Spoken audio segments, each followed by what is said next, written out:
Hello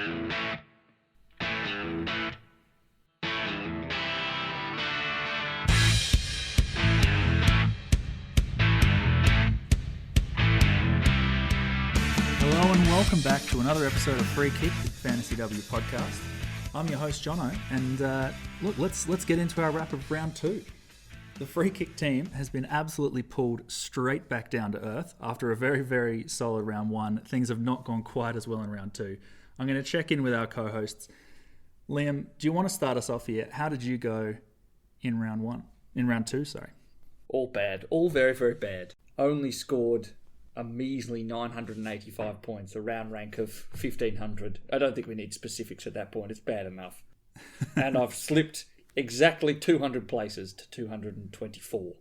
Yeah, it's a big loss there. First score under 1,000 for the season for you? It is, but I also did the same thing last season. Round two was an absolute stinker. I think I might have only just cracked 900 that week as well.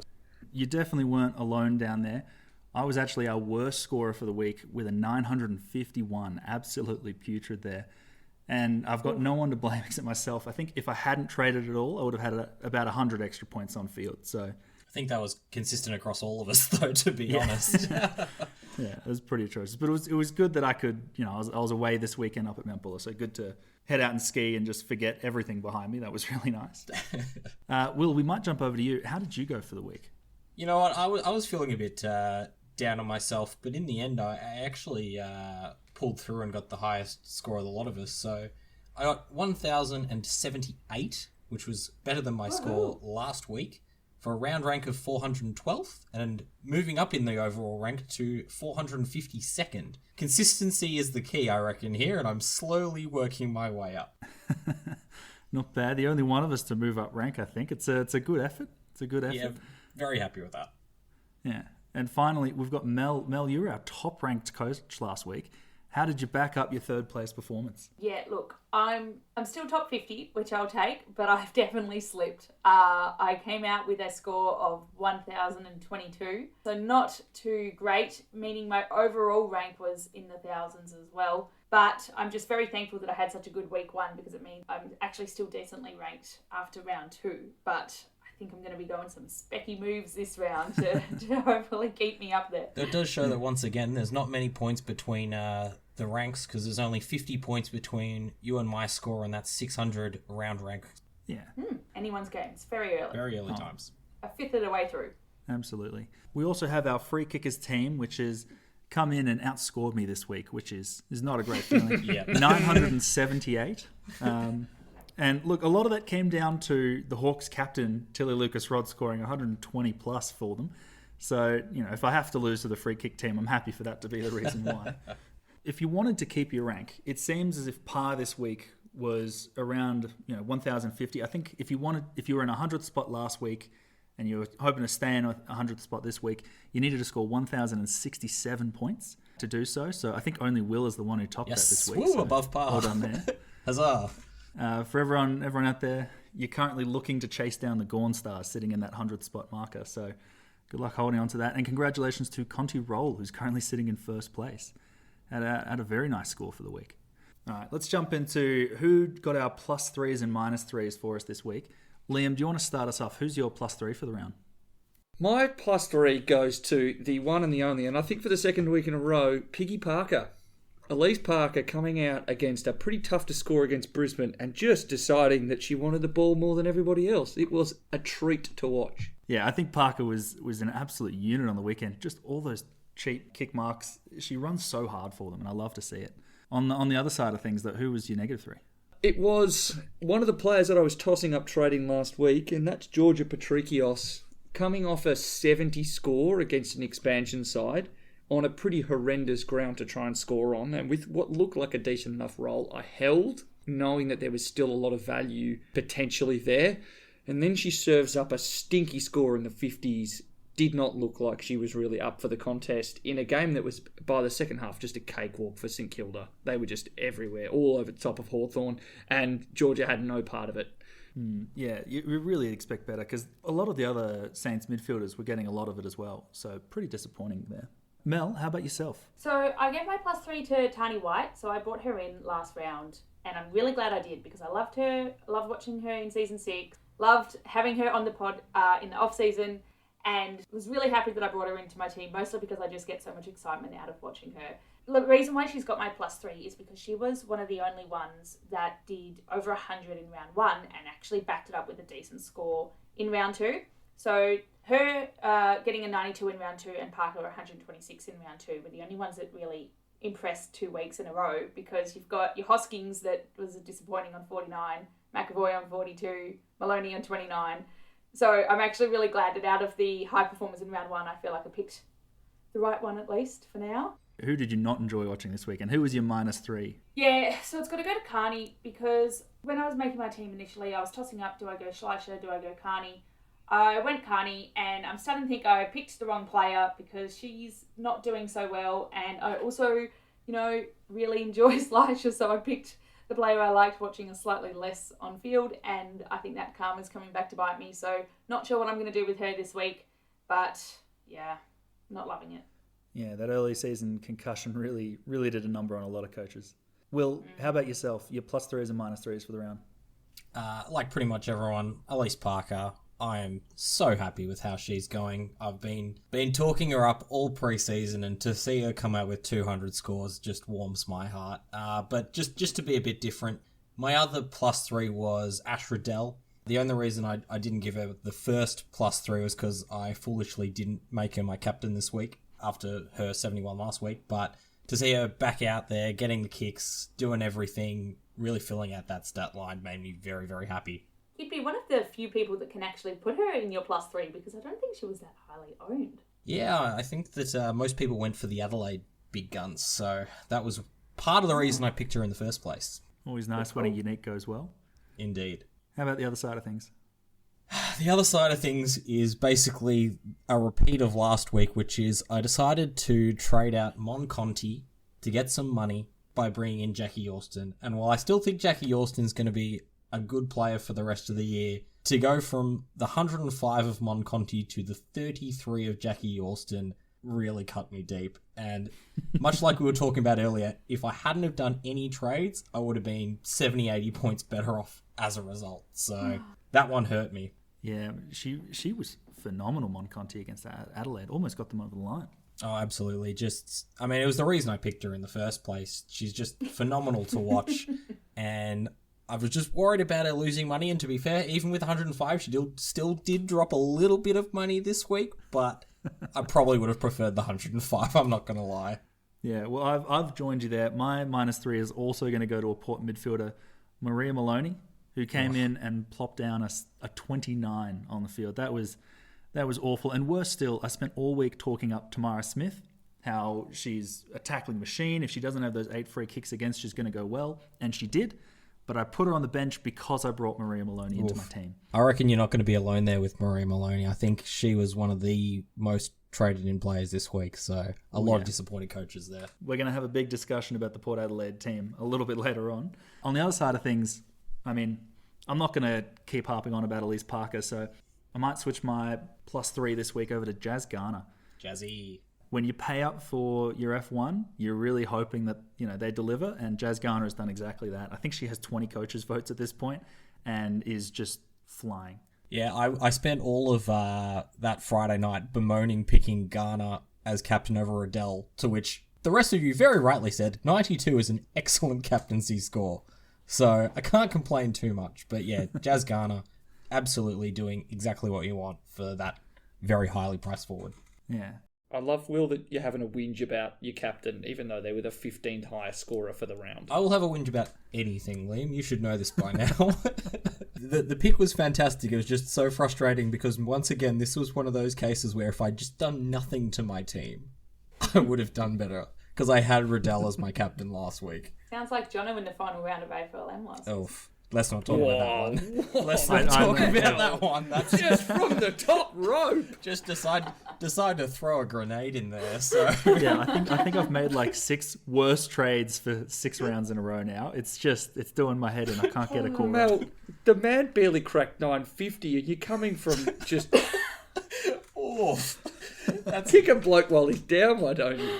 Really clocked him one. Let's move on that note. Let's moving on fast from that. I think jumping into some trade talk here, this was a very, very strange round. It was almost the complete inverse of the previous round, with a lot of players that scored really, really well in round one, did not do so well in round two, and the premiums that failed to fire in round one have come in and just popped up some huge scores for us in the second round. So, and starting with defense, I think there's one player that is honestly potentially that important that we all need to have on our sides immediately, and that's Molly Eastman from the Sydney Swans. Playing off that half back line, she's come out and put up a score over 80 this week, which from a basement starting player is enormous. She's got a break even of minus 25. Is she that important that we have to bring her in? Yes. Yep. I also want to throw this out there because this is another case of Will having a whinge, which is I had her in every single draft of my team except for my last one.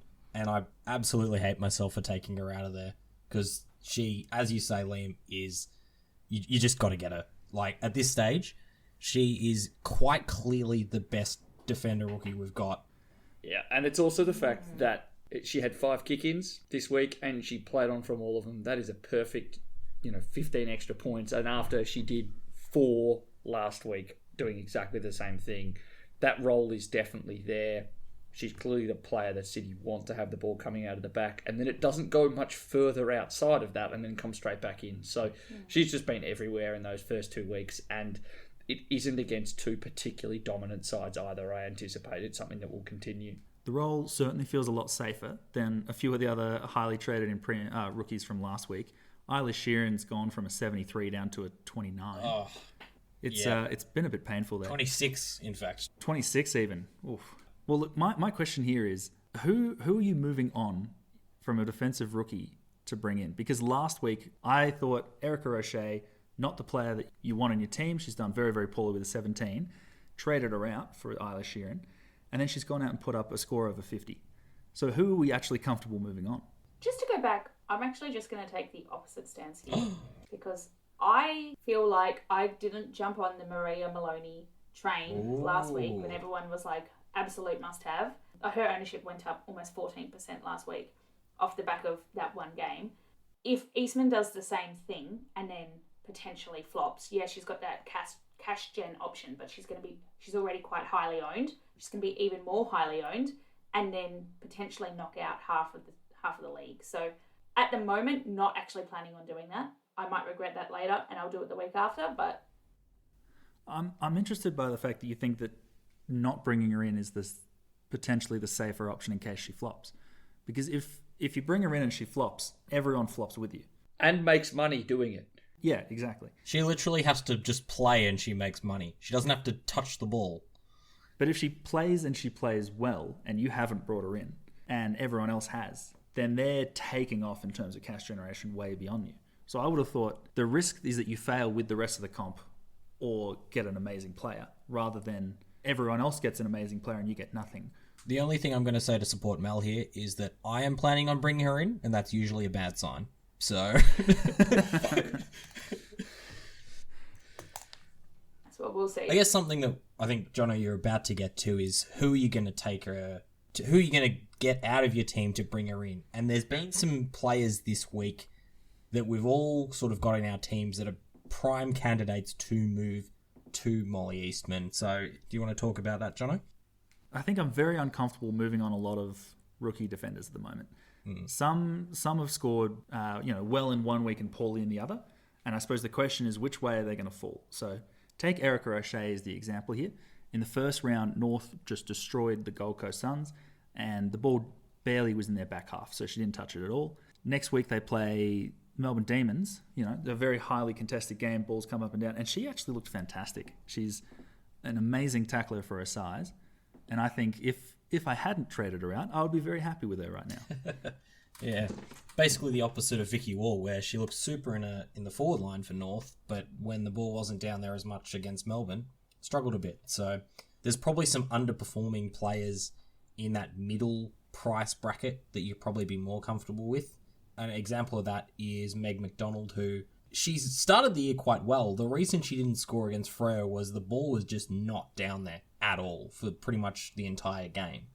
So it's a player like that if you think I've probably done my dash with that, kind of what we were saying last week with moving down Casey Sheriff to Libby Birch last year, if you think you've earned a couple of easy money from a mid-pricer that you think you can get better value out of Eastman, I think that's not a bad idea.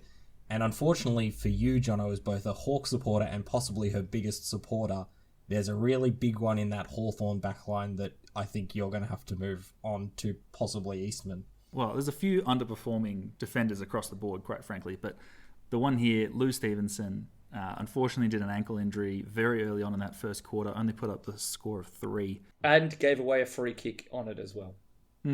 Ouch. So the question is, if you've got Emma Carney or Meg McDonald or Lou Stevenson, are you moving them on? And if you are, where are you going? Starting with Lou Stevenson, have to trade. Meg McDonald, are we trading or spading here? I'm currently trading just because of the way I'm working the rest of my structures, but I think she's one that you can spade. I think that she'll probably be better against some more difficult opponents in the coming weeks. But if you do decide to move her on, I don't think it's the worst decision. I don't think there's a huge amount of money to be made for Meg McDonald. I think you can afford to spade Meg McDonald, if only because they're going to hit North Melbourne and Geelong in the next 2 weeks. And we've seen what defenders can do for those teams. In particular, like if you think Molly Eastman is the player that is going to get the ball in the defensive line at Sydney against Collingwood, imagine what Meg McDonald is going to be able to do. Like, Mel, what about Emma Carney? She's one that you've given a -3 to this week. Oh, I'm not too sure. I think I might have bigger problems. Yeah. This is a tough one. yes, Mel, you've come to today's episode with actual problems as opposed to last week. Yeah, so I've got Stevenson who has to go, but I also think the second defender trade I might make above Carney is Verrier. Again, she's a very stressful big 5, even though she's consistent. I should have traded her earlier. Oh, for that dollar, I reckon you can just do a bit better. So I'm thinking about Randall instead of, say, a Carney to a Schleicher, because I'm going with, although disappointing, don't mess with your premiums attitude. So I could go a Carney to Schleicher, but am I just moving from one premium to another? Instead, I'm going to go Verrier to Randall and Stevenson to ? See if I can be convinced on Eastman, but currently I'm thinking Keeney. Bring in O'Shea again. Just to quickly jump back on that, I think Emma Carney was tagged that entire game by Casey Sheriff, and particularly in the second half, Sheriff was all over her. I think she only had the 4 points after half time, so I don't expect that to happen every week. So I'm very happy spading there. But if we are trading one of Stevenson or McDonald, I like that you've brought up Randall as, I suppose, the best. If you're going to take her up, I think Randall is your best option. My thought is that I'm always going to be happy to talk up Chelsea Randall thanks to my pre-season call. But she's looked fantastic across this early part of the season. She's moving through the midfield, not necessarily playing as a midfielder, but getting up the ground. She's playing that everywhere role that for her is weirdly a good thing. A lot of players, when they do that, kind of like a Kindy Howarth at Gold Coast, it doesn't suit them. But for Randall, just being around the ball, she's just so intense at trying to get the footy that it really suits her. I think the only other one would be Izzy Pritchard, who we talked a bit about last week, but I think that's one that I'd probably look forward to the fixture for. She's got that midfield role, and that's probably only going to be more cemented now that Brittany Gutnecht has had one of the most horrendous injuries you'll ever see. Yeah, once again, hoping all the best for her and speedy recovery. Don't watch it. Don't watch it. Not a good one. If you've seen a tip feed break before, you've seen them all. You don't need another one in your life. Yeah, understandable. Just quickly on Pritchard, still only about 2% owned, so bit of uniqueness there if you are looking to move Pritchard, but I'm always going to talk up Ruby Schleicher. I talked her up all of last season, I've talked her up all of this year, and I think she's quite clearly the best defensive option you can get. I think that if you can pay up for her now, you're not going to be worse off, but I also think she is a player that is probably going to stay around the same price for most of the year, meaning that if you can't get her now, you can go get her later. She's one of the only players I've seen where her price stat is 81 and her break-even is 81. Yeah. So she's just... Yeah, I think she's going to pretty consistently pump out scores between 70 and 90 this year, which is going to put her in the top, if not the top defenders. So I think the problem with trying to bring her in this week is that it probably requires 2 fairly substantial downgrades to either take a mid-price defender up as compared to trying to take Emma Carney up. If you can't afford to go up, then we're going down, right? We're bringing in the value rookies here. I think 3 of us agree that Molly Eastman is your pick, but we've got one dissenting member, and it's one that I think I need to apologise to as well. I cut a whole 5-minute segment on Alex Ballard last weekend from Mel. Mel, why don't you re-pitch us Alex Ballard? Look, for a recap of those of you that didn't hear it, which is everyone, The entire listenership. we were talking about specky picks or just who we think is a potential, and I went Alex Ballard. I didn't say it super confidently, and I was met with some confused faces, but I went for it anyway. Just looking at her price per dollar potential going into last round, she was flagging up on my kind of scoring model as the must-have pick there. And even though there were some other defenders around in Port Adelaide that had previously shown decent scores, it was Alex Ballard that ended up picking up most of the points. Now that she's shown that she can do that with her fantastic score of 61 last round, she's got a -6 break even. She's still quite lowly priced at 38 grand. If you're looking for a low downgrade option, she could be a fantastic one to pick. She was amazing. She was the top scoring Port Adelaide player on the day. She takes kickouts, and the ball basically lived in that back half. Very impressive, and she's also 10k cheaper than Eastman. So if that role does continue and she can score in that same ballpark, you might be getting yourself a steal. So I'm back to my pre-season role, and I've got the red flag up. Do we want to have a guess at how many kick-ins she took on the weekend? 7. 10. 9. That's a lot of extra points, and that doesn't happen many times. That was the most of kick-ins anyone has taken. We were pumping up Molly Eastman, and she's had 9 for the season. My random specky pick for this week, seeing as I had Yes, to come up with a new love one it. since my Ballard comment got cut, is Elizabeth Keeney, who, until I hear otherwise, I'm bringing into my team instead of Eastman. And here's why. She has only played 1 game, so she played last round. I really hope she gets listed, otherwise my whole plan falls apart. But she seems to have taken that wing role off Daisy Darcy. She got 64 in her first round, meaning her break-even is now 24. And I know that's not, just rock up on the ground and your break-even's -25 and you're going to make money. But in terms of her historic scoring, she's only got below 24, like a couple of times. This is her 3rd season. I'm hopeful that means that she's going to be getting at least 24 and therefore cash gen, and she will be quite unique because she didn't play round 1. Am I going to bring in her or Ballard or Eastman? Time will tell. Yeah, look, last week when you brought up Ballard, I had so many red flags. I have just as many this week, and they're probably all going to be wrong. So ignore this if you want, but I'm going to bring up a few. I'm assuming this red flag is just a giant Gold Coast flag. It is a Gold Coast flag because they No, it's played actually a West Brisbane Coast flag. They played Brisbane this week, and I'm pretty sure that Keeney was. They were only playing West Coast last week. West Coast just give up the points, and Keeney also kicked a goal against the Eagles. She's not going to do that against the Lions. I don't know if Gold Coast at all will kick a goal against the Lions. This is just full of red flags to me. But who knows? This is the Mel magic that we had last week. May it ever continue.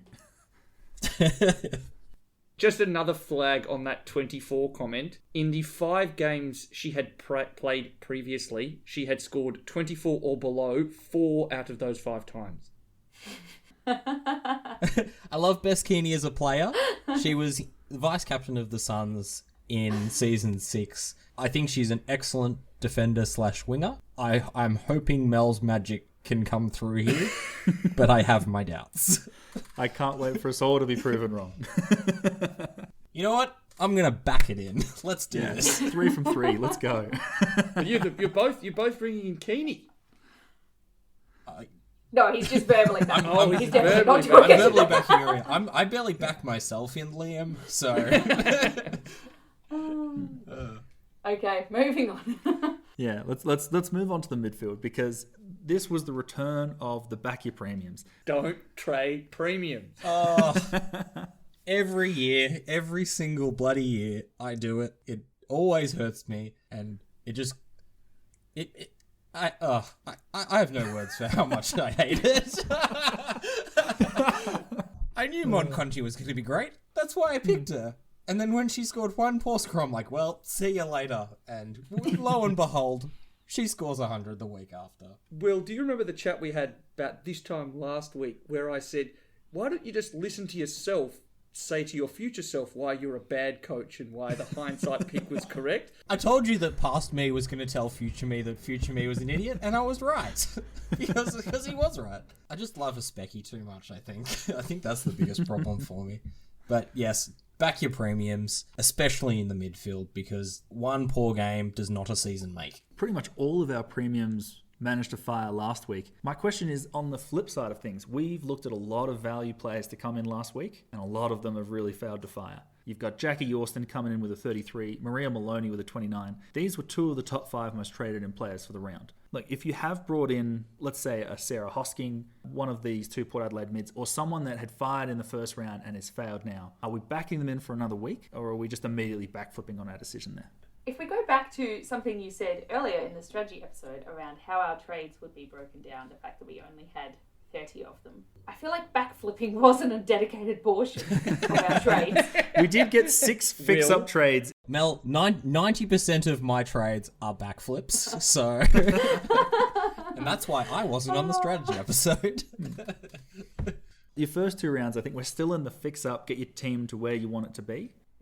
But is this one where we're looking at those Port Adelaide midfielders and going, that round 1 was an anomaly? They've put up hundreds against West Coast. So let's start with Maloney and Yorston. Are we saying there that that's going to be their average? For Port, just generally, from the West Coast game, what really tilted that was the number of tackles they laid. I think they laid 91, 92 tackles, which is 20 higher than the highest averaging team from last year, which was Fremantle. The flip side of that is that from the game against the Dogs, the scoring was, on the whole, pretty low. I think that really impacted the ability for Maloney and Yorston to kind of push to that 50, which you kind of would have felt like, oh, maybe I didn't fail too much. I think basically what this has shown is that between these 2 games, it's probably averaged out to what we can expect from these 2. They're both averaging around about that 60 mark. In terms of do you back them in, I don't see any particular reason why you can't back them in. But I think we do need to temper the expectations after that round 1, because I think a few people did going, oh, Maloney and Yorston, they're going to average 80 to 90, and I think that was always an unrealistic thing. But regardless, these 2 are still going to make money. If you, for whatever reason, did have someone that you were willing to trade out in your midfield, or just going for a general restructure for whatever reason, who are the targets that you'd want to bring in the midfield?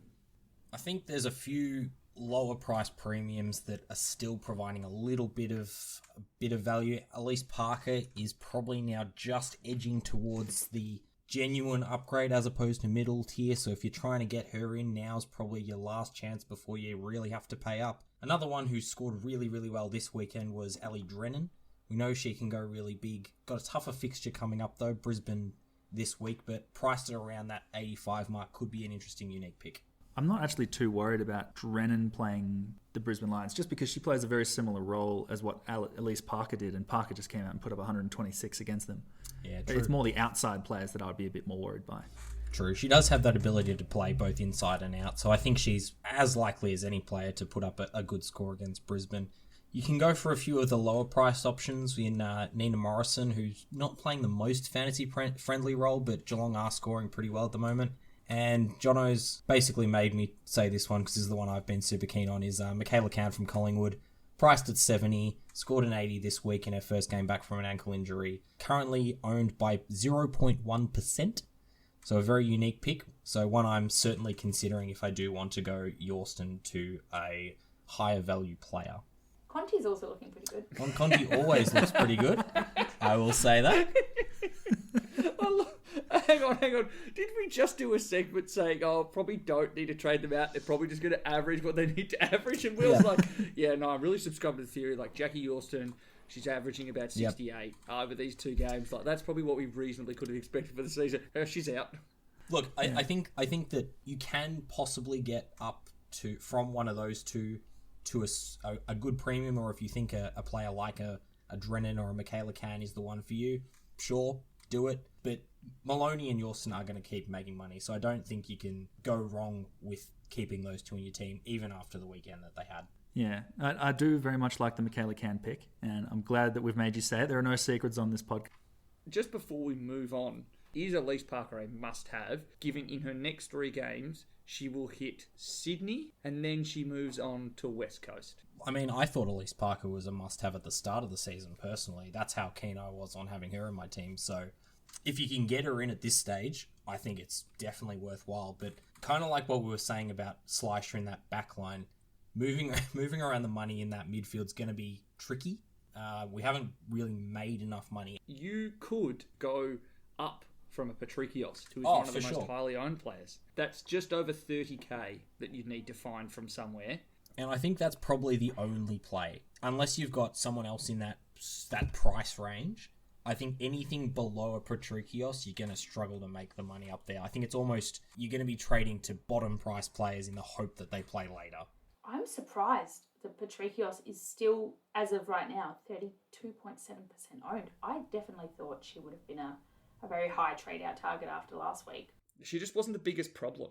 I think the thing about it was her first game back in a while. She was coming up against Hawthorn. It was the sort of thing where, like, you know what, a 70 in your first game back after missing a season, that's probably okay. I can definitely understand why a lot of people did hold her. It just hasn't quite worked out in this instance. Yeah, so if you got it, then absolutely trade. Yeah, if you can get her up to Parker, I like the play. I don't believe in the concept of a must-have in your midfield just because there are so many good options around, but I'm definitely a believer in trading that up. On the flip side, though, this is for the people who are in the situation where they can take Patrikios up, and that's 30k that a lot of coaches might not have. Let's say you wanted to take someone else down. Who are we looking at? I think the first one and the highest scorer of the week on the rookie line was Tamara Smith with a 74. She got a fantastic 74 for my bench. Nice. She did literally the same for me. You know what? I'm very happy because this is basically what's got me over the line this week is that I didn't pick the fantastic bench and I picked the right players on field. So, Tam Smith, Would you look at that? come on down. Rookie roulette spinning its wheel once again. Ugh. I think after Smith, you've still got Abby Darrick. Very important pick. I think there's nothing to suggest that she won't keep scoring well, particularly given that Port's midfield really struggled to get a hold of it at all. The last one, I think, for me was Keely Skepper, who came in for Carlton this week. Probably a really good one if you do already have Tamara Smith and Darrick last week because she played her first game this week, so a little bit cheaper at 38 grand. So one that you can probably move sideways to or a little bit down to. I think the problem with Keely Skepper is that she's playing a predominantly forward role. It just so happened that in the second and third quarters, there was just a whole lot of ball pinging around Carlton's half-forward line, which definitely helped and kind of dragged down the scores of some of Carlton's midfielders. I think the player that probably had a better role was someone like Hannah Stewart or Jeff Sedgenary, who still looks to be in and around the centre of that game, even if she is sitting a little bit behind. Actually, the one who I said no to last week, I'm very happy to turn around on is actually Imogen Evans. With Michaela Cann coming back in, I thought she would lose that midfield scoring ability, but still managed to put up a very good score. So she's also another one that you can consider. There's a lot of lowly priced or were rookies in the midfield that have seriously negative break-evens after 2 rounds already. So there's a lot of cash gem potential there. I would just say that Abby Darrick and Hannah Stewart are both between 34 and 38% owned. I feel like the trade there might already be done for a lot of people. So good to see you throwing out some additional names. If you haven't got Hannah Stewart in particular, I would not be jumping on. She's done that against 2 expansion sides and coming up against a little bit of a tougher run now. Look, we might move on here to rucks. And, geez, our ruck lineups are just taking a beating. Goodness me. Crumbling. For those who haven't heard, Tamara Luke has gone down on 1. She didn't, what we believe, not yet confirmed at the time of recording, to be an ACL in the first minute or so of the game, which means that between Tamara Luke, Fleur Davies, Georgia Borg, I reckon at least half the comp is going to be carrying someone who is not going to be active for the rest of the season. Is it a priority to trade them out, or is it a potential that we look to an early utility loophole? Woohoo! That was going to be my suggestion. I'm not going to talk to the utility loophole, but for me at the moment, I would actually say no, it's not a priority trade simply because I would be waiting for another playing ruck to come along from the basement prices. I don't think there's a whole lot of point at this stage moving Tamara Luke sideways for a little bit of money up. I think at this stage you've probably got bigger issues elsewhere that probably need addressing.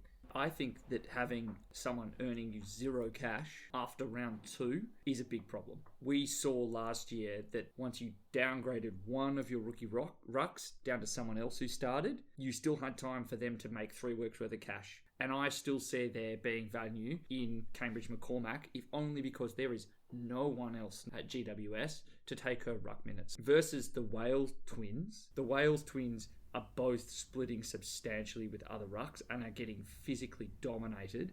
That's a must for me. I don't think you can start planning for the loophole after round 2.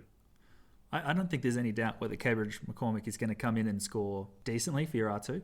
But do you think that's a bigger priority given that she'll be on your bench for the rest of the season rather than fixing someone who's going to be on field? We know that part of the reason to run that ruck position is because it guarantees you cash generation and it just ticks away along in the background. Yeah, coming from my learnings of last season, so I had Anya Tighe, and she was making me a lot of cash, but I couldn't really do anything about it.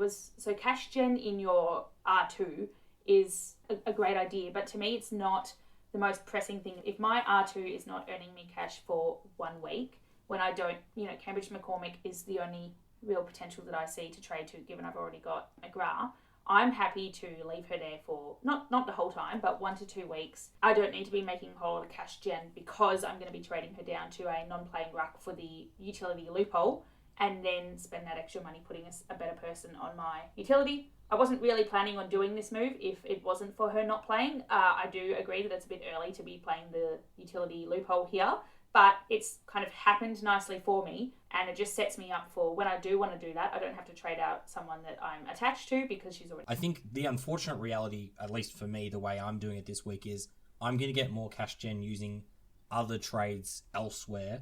I'm probably not going to be sitting her there for the rest of the year. I will definitely need to get rid of her in the next couple of weeks at the latest. I can probably afford at best 2 weeks of missing maybe a small price increase on a player like Cambridge McCormack. Who's actually more expensive anyway, so you'd be having to get cash from someone. It is definitely a risk. It's just a risk that I'm taking in order to fix elsewhere.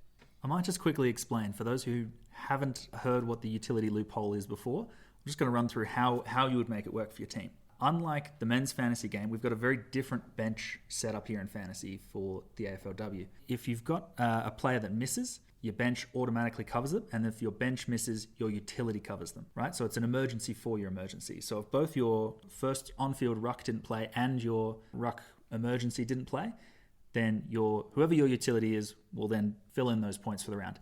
The key thing is that your utility does not have to be a ruck for that to work. They can play any position, which means you could put in a midfielder. So, for example, last week, I didn't have Tamara Smith on my field. I could put Tamara Smith in my utility and play her as my ruck if I had non-playing rucks. Obviously, it's a risk because you're generating a lot less cash. Much like last year, your ruck could come on last minute and it would cost me so many points because they score a 7 or something like that. Was that a Talia Gillard, I believe? Yeah, you really want to pick a non-playing ruck that is not Gee, that playing. was hard. Hey, Fleur Davies is an option. Yeah, I mean, Tam Luke. True. This is the thing. If you've got a player that's already non-playing and, later in the season, if I wanted to employ this tactic, I don't want to have to use 2 trades to trade out my 2 rucks to do it. I don't mind the idea of having one sitting there not scoring already and the other one scoring until I'm ready to employ this method. Because then it does leave you later in the season, particularly with all these full lockouts. If we do have laid outs due to COVIDs on other lines, then you're going to be left with a 0 somewhere else. My counterpoint as well, I felt comfortable that between Luke and McGrath, I could find a matchup that would work. So, say for example, Port Adelaide is playing St Carlton this week and are up against Brianne Moody, I would be able to pick and choose who had the better matchup to be able to maximise my chance of scoring well. If I had a 4th trade, I'd be doing it. I agree. I think, much like Mel, if I had an extra trade this week to do it, I would certainly be doing it. The way I'm using my other trades this week just don't quite allow it. I get what you're saying, and it is definitely a high-risk play. I wouldn't be doing this if your team is in a good spot. And on a side note, I think one thing that we've seen, a lot of people have been asking about Tamara Luke going down, who is the ruck at Hawthorn now? Because she has been playing predominantly as the R1 there. I would not expect that Lucy Wales is going to be doing sole ruck from here on out. I think she's still going to share. It's just probably going to be with Tegan Cunningham now, who has rucked before at the VFLW level. She rucked for a time for Melbourne back in the day at the AFLW level. Very, very experienced and very physical in the same way that Tamara Luke is. Yep, I would agree. Well, Moving on then to our last line here, which is the forwards. And we have seen some standout forwards in the last couple of weeks. Jazz Garner and Ash McCarthy have both averaged over 90 across the first 2 rounds. I think a lot of us have Jazz Garner, but not all. Am I correct? Yes, no, am I the only one? I think you are. So I might direct this question to you then, Mel. Not starting with Garner here. It opens up a lot of options for the rest of your field, which is probably why you've done so well. Is it a priority for you to be getting in Garner, McCarthy, just on the basis that they're scoring so well? Well, I'm definitely not going to be chasing down Garner because she costs a fortune. And although she is scoring very well, her break-even's quite high and her points per dollar don't add up as someone to bring in if you don't already have her now. I have been running with Kate Hoare as my F1, who has been very good in round 1 and so-so in round 2.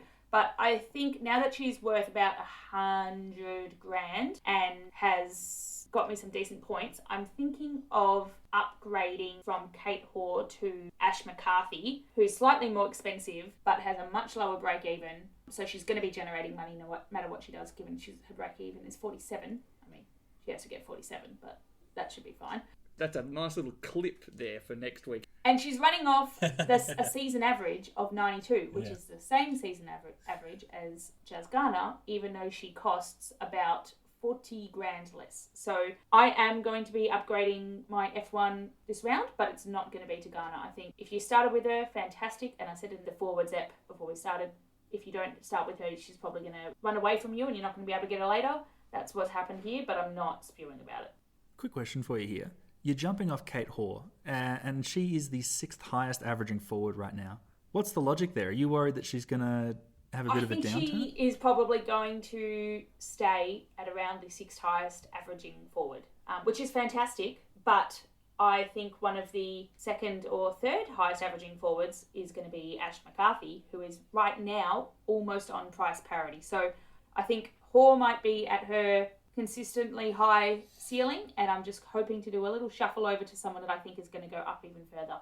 And we spoke about this when we were doing the forwards app around, Garner's obviously the top 1. How do those other numbers play around? And my suspicion is that Hoare drops and McCarthy goes up. You switch across to McCarthy for the role. She's playing as a pure midfielder, whereas Kate Hoare is just that pinch mid. It's also exciting to see that even if Ash McCarthy does play the traditionally non-friendly tagger role, she can also score very well. Absolutely. And a very comfortable fixture coming up. I think we've got Essendon, GWS and Fremantle in the next 3. Oh, and Hawthorn after that. West Coast have such an easy schedule. The problem is that just at some point, I just don't think they're very good. How do we feel, Jono, about our teams being included in the easy fixture lineup? I think that you should be more disappointed with that, Mel, given you made a prelim last year. Jono sort of went in with a little bit of expectation on it, but Freo's just fallen off a cliff. No words, just a sigh. Speaking of, I'd like to thank the Fremantle Dockers for the game on the weekend to get my team Geelong to top of the ladder. So that's the biggest percentage boost you'll ever get against the team that scored 1. Jeez. Look, I'm right there with you, Mo. I have to say, I was really hopeful after, 23 rounds of the men's where everyone just talks, stream mids against Hawthorn. And now it's happening exactly the same. It's just another 10 weeks to push through. Except the one mid that we needed to fire this week in Georgia Patrikios, we're like, oh yeah, we've got to keep her one more week. Stream mids against Hawthorn. This is the way to go. Flop. That's looking at the top, but I think that there's also some players that have really, really fallen, and that's Erin Phillips and Gabby O'Sullivan, and they've fallen apart for very different reasons. Erin Phillips has been tagged yet again. We were hopeful it wouldn't happen, but relentlessly. Relentless tags, yeah. So 2 rounds in a row, and this past round, I think Liam, you were saying before, she had 100% CBA, so it's not like she's not got the role. She's just not performing in it because she's getting so much attention. Gabby O'Sullivan, on the other hand, has been pushed forward. The ball for Freo, it's not getting forward of 50, so I think that right there is a big red flag for her. Is this an exception to the back your premiums? Yes, this role is not a premium role. I think but they sit in slightly different camps in mind. Gabby O'Sullivan, we saw when she has that midfield role, she can score like a forward premium. She was the highest scoring forward last year, but that's completely tied to the role. It's not a sustained history of fantasy success. Erin Phillips, and this was flagged in the Port Adelaide episode, she is by far and away the easiest tag target. Like, the ability to be able to tag a player like that is definitely important. What truly surprises me, though, with Erin Phillips is that quite often you see a way to break that tag is to have them sit forward, right? We saw that with Elise Parker trying to break the Cassie Spark tag up against Brisbane. The problem with Erin Phillips is she's that potentially dominant as a forward. She can't break the tag because it will just follow her into the forward line. I think Phillips, of these two, Phillips is the one that I'd be more comfortable holding, simply because I think that at some stage the tag will break. It is interesting, though, when we talk about premiums, that if you were to filter by season average, the new premium is Abby Mackay. So, we were going to talk through some of the Abby Mackay. the best value primos. Ash McCarthy was spoken about, Garner was spoken about. Abby Mackay, does she count as a primo now? I'm going to say yes. It was actually the weirdest concern that I had for Mackay on the weekend was that Brianne Moody was so dominant that they had first choice of ball almost exclusively, and it meant there was no tackles to be had. They need to play a non-expansion side, and I think Abby Mackay is going to go straight back up to that top scoring. Still did well. 61 is still a very passable score, especially at the price she was coming in at, so I wouldn't have too many concerns about Mackay going forward. Not everyone can afford these top-line players. I think we all know that we're struggling to have any cash to move. So let's look at the other end of things here. Who are the value rookies that we're trying to bring in? I think we're all still very, very hot on Paige Scott. A little bit of a down week, but I don't see too many concerns going ahead for the next few weeks, particularly playing against West Coast this one. Yep, going to keep making money regardless. I think Ella Roberts also had a very good game against the Gold Coast. Was a little bit down, but I'm not too worried, particularly with West Coast's good run. After that, though, if you've already got those two, who are we targeting? I've got a question for the red flag man, Liam. Finds the downside in everything.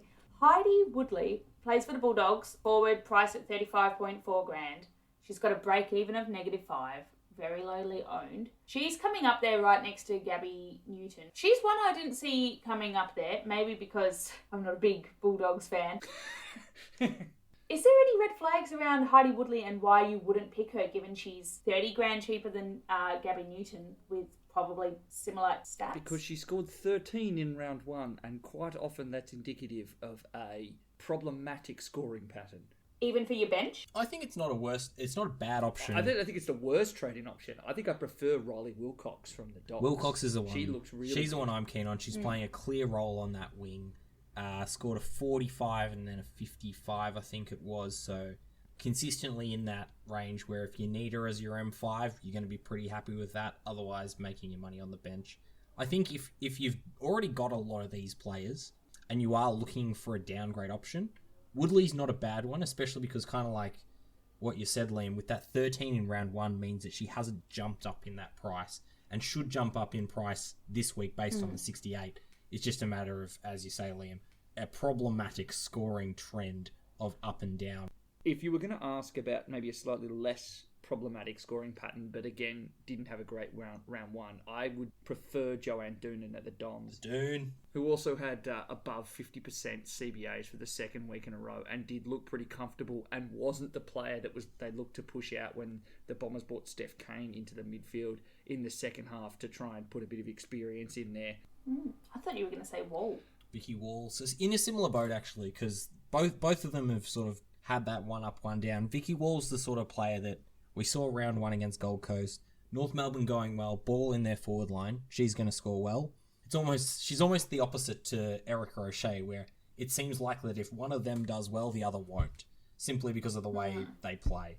So I think they're all in this very similar basket where they're all going to make a bit of money. I don't think any of them is going to necessarily be that much better than any of the others. So one thing I will say for Vicky Wall is that she didn't get a lot of it based on the fact they were playing Melbourne and she's a forward. But she very much passed the eye test. I thought she looked sensational up there. They've got the Crows this weekend and might struggle again. But after that, it's a much easier run, and I very much expect Vicky Wall to go back to scoring quite well. She's sitting comfortably on my bench this week, I think, Vicky Wall. I'm going to throw two players out, which are a little bit left field again. Bradfield, one of the Gold Coast Suns players, he's come in and debuted this week. This is a Liam pick, this one. This is a Liam pick. She's come out and scored a 50 first up. And the key thing is that she was getting into that midfield rotation for the Suns. One thing to note about this game, Jamie Stanton went down very, very early. and is potentially going to be out for the rest of the season. It could be an ACL. We're still waiting to confirm that. But if that is the case, then that could be a very, very cheap pick. The other one is even further left field. I think this is potentially too expensive to do, but Tegan Cunningham might be coming into a ruck role and is only priced at about 52,000K right now in the forward line. I don't hate the idea of bringing in Tegan Cunningham. I still think that that's probably too expensive at this stage. I think that's more of a sideways than a downgrade. Yeah, it's one to watch this week because she still does have a break even of about 23, which is too high. But if she goes well this week and gets the role we expect, I'm very keen for her next week. I think we're also kind of forgetting Lauren Tachimai-Zagetti. She again hit a 43. She also got some very, very tough free kicks against. She still looked very good, has a break even of 2. Is the most consistent Sydney midfielder at the moment. I would still be considering Zagetti over basically everyone that we've already mentioned. Well, I might move us on then to some captain choices because last week our captains did very, very well for us. I think number 1 captain choice, Anne Hatchard, has gone in the top 10 scorers for the round 2 weeks in a row now. The top 10 captains, they would have averaged about 98, 97, something like that, which is very, very solid. Liam, who are you thinking of making your number 1 captain choice this week? After she failed to make the top 10 last week, because I didn't know that she had this in her, I'm going to say that Elise Parker up against Sydney at the SCG, so not North Sydney Oval. I love this one. Yeah, no, it's a great pick. And that's the first time that Parker has ever played the Lions and not been tagged. It's happened 3 other occasions and Kathy Spark has tagged her every single time. And she dominated. So I like this pick coming in again. Yeah, she'll be my captain this week. All right, let's jump into some listener questions. The most commonly asked about player was Patrikios. First one here from Ben. Do you think Patrikios with an average of 63 is worth trading for McCarthy up forward, averaging just under 92? Geez, if you can do it, absolutely. Swing that one. Ash McCarthy definitely looks the goods at the moment. Injury replacements. I think we've talked about who to bring in for the injured Stevenson, but if you only had 35K to play with, who would you bring in for the injured Lou Stevenson? Oh, that's a great question. Thinking music on now. I think the best option just for her low break even is someone that we advocated for trading out last week, and that's Erica O'Shea. Come on down. For that sort of money, she's just about the only one. Yeah, she has a break even of 2. No, she looked fantastic. I don't mind it at all. Back in defense here, Wayne is asking, firstly, he's just repeating his question from last week about playing the expansion clubs. That's fine. Is Schleicher and rookies the best way to go in defense and spend up on other lines? I agree with the concept of having a premium and then having some of the other rookies and then spending up on other lines. Yes, I would agree with that. Schleicher, if you've got her already. I guess Carney, if you've got her already. Because there are some great defender rookies out there around that 50 price that we've already spoken about, but like Foley, Eastman. I think that's probably the best strategy, but it's very hard to answer that question because it really depends with what base you were going into round 3. But we're on board with the theory here. That's the key thing. I'm a little bit skeptical of the theory in defence because I just don't know if there's enough rookies that can score you enough points. I just think you just can be playing a little bit too much whack-a-mole. Yeah, I think I agree with Liam on this one. I think in theory it's a nice idea, but I don't think it will pay off in the long term. I love some dissenting opinions. I'm almost with Mel on this one on the basis that I'd go the guns and rook approach back there. I don't think any of the mid prices are really firing. So, but look, let's jump on the next question here from Luke. Who should we replace Celine Moody with, Fuller or Wales, now that she could be solo rucker? This is Lucy Wales.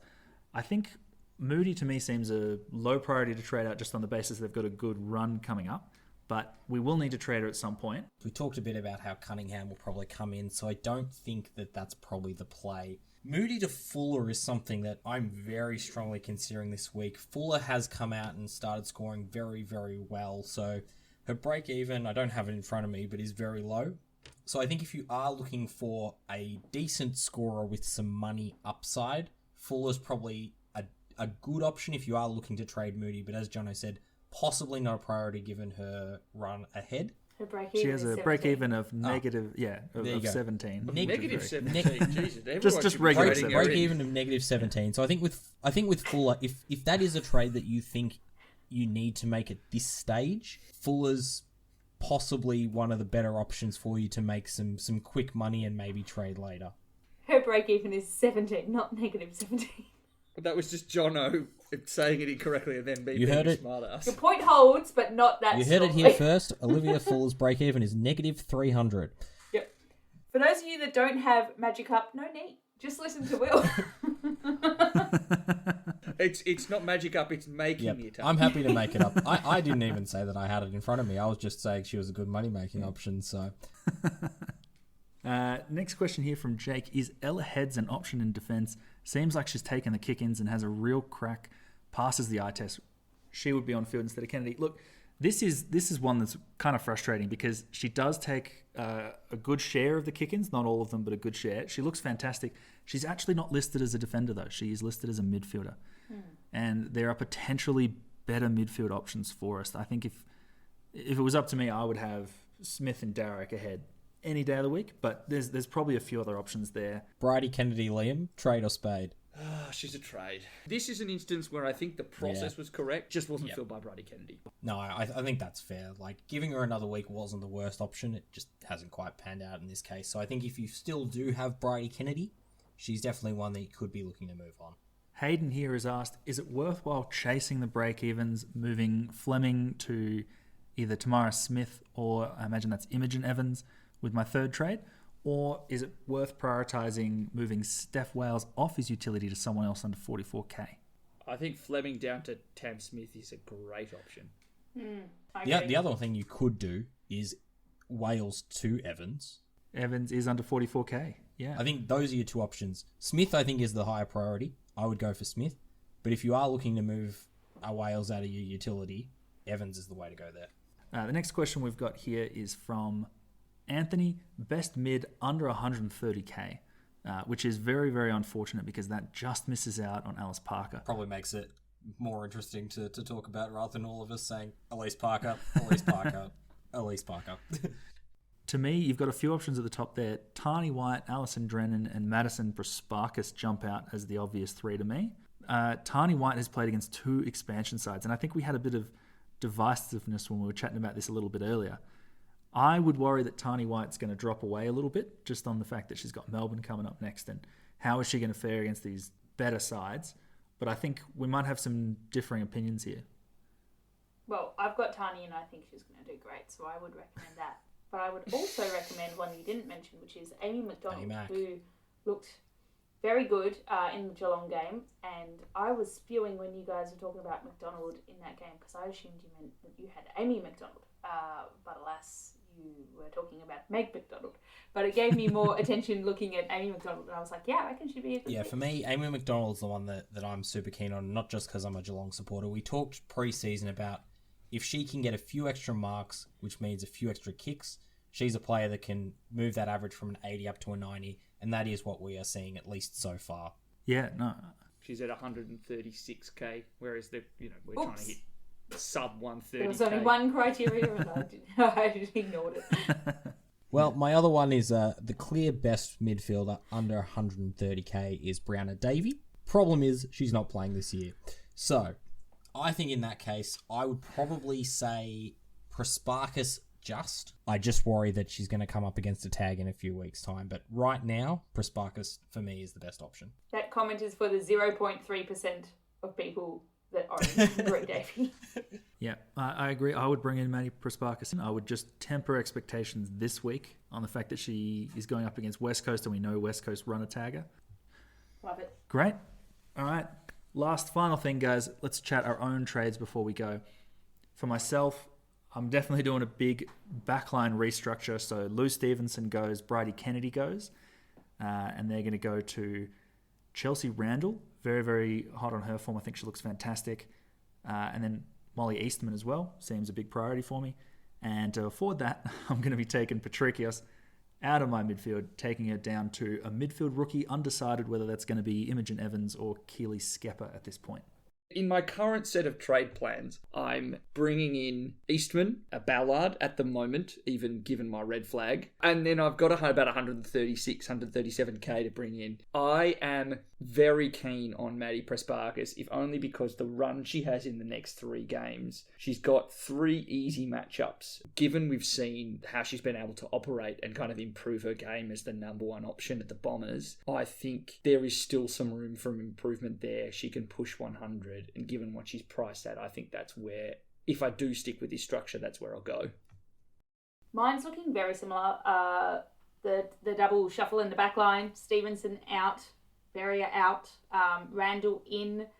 Question mark over Keeney versus Eastman versus someone else. Your girl Ballard.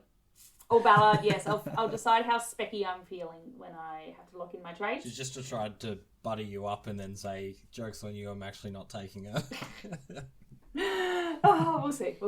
And then very excited for my Hall out, McCarthy in. I was fortunate that I had 33 grand in the bank from last round, so I'm going to be using half of that and leaving myself 17.5-ish in the bank for next round. So I'm basically going to ignore all of my own advice and do a couple of really specky picks. The first one is a bit more standard. I'm going to trade McDonald to Molly Eastman. I might do the Celine Moody trade, possibly to Fuller, to get a little bit of extra money, both by trading her down and also in the future, which gives me a bit of money to get rid of the player that I told everyone to keep in Jackie Yorston up to a player like a Michaela Can. Looking forward to Will being upset at Will next week for trading out Yorston. It's going to be great. Oh, golly. That's going to do us for this week of the Free Kick Pod. Keep an eye out for us on your socials and check out the Dub, where a lot of good fantasy content is being put up, as well as regular AFLW news. You can find us at Free Kick W Pod. I'm on Twitter at Odds and Steven. I'm on Twitter at LMTom1. I'm on Twitter and Insta as HiMelD. And I'm on Twitter at Lenina Effect FKW. Don't forget that lockout will occur before you get your Saturday teams. That's always a good reminder. Good luck for round 3, everyone. Bye. Like everyone.